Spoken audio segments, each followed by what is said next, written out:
Assalamualaikum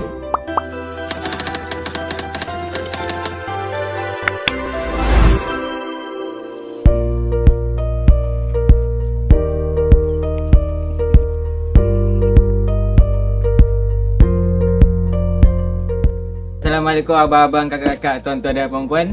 Jadi nama saya Hadi dari Teradeka. Jadi hari ini saya akan tunjukkan cara-cara menggunakan Mr. Molek. Macam anda tengok, kita ada beberapa variasi kat sini. Jadi Mr. Molek adalah penghalau serangga yang akan melindungi tanaman anda secara semula jadi. Jadi pertama sekali, kadar larutan adalah 5 ml dalam 1 liter. Macam abang-abang, kakak-kakak tengok sekarang dekat sini, kita ada 1 liter beaker air. Jadi 1 liter sama dengan 5 ml Mr. Molek. Jadi macam mana kita nak tahu kan 5 ml Mr. Molek? Jadi 5 ml Mr. Molek, anda tengok penutup ni 100 ml. Untuk penutup 100 ml ni, penuh penutup adalah 12 ml. Jadi tuan-tuan, abang-abang, kakak-kakak semua hanya perlu tuang separuh penutup sahaja ke dalam 1 liter, kemudian kita kacau. Jadi kita praktikkan. Kita buka dulu. Memang wangi guys. Jadi yang ni saya tuang dalam separuh penutup saja.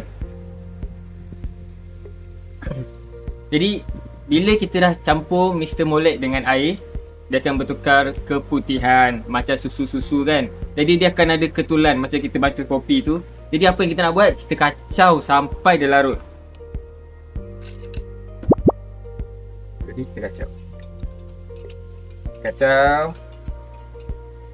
Dia tak lama pun. Kalau kita betul ikut 5 ml dalam 1 liter, kacau lebih kurang dalam 1 minit sahaja sebelum dia larut semua. Tak ada masalah kalau nak tuang 10 ml ke 15 ml dalam 1 liter. Kalau kadar serangan adalah kuat, boleh juga. Tiada masalah kerana Mr. Molek tak ada kesan terbakar kepada pokok.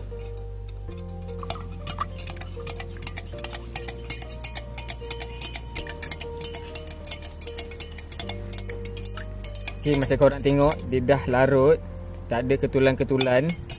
Jadi kalau macam ni, kita dah boleh masukkan ke dalam kita punya bekas sembur lah, kita punya spray. Atau kalau tuan-tuan pakai drone dan sebagainya.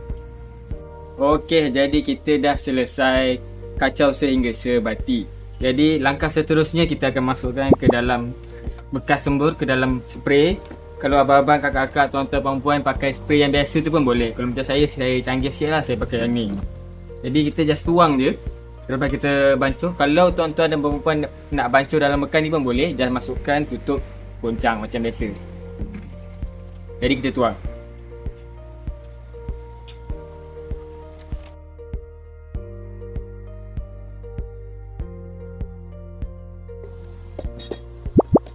Okay. Jadi seterusnya kita just spray je dekat tanaman anda.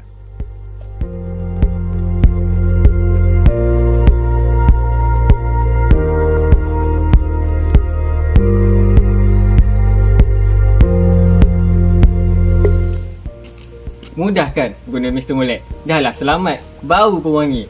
Jadi tunggu apa lagi? Dapatkan Mr. Molek untuk tanaman anda sekarang.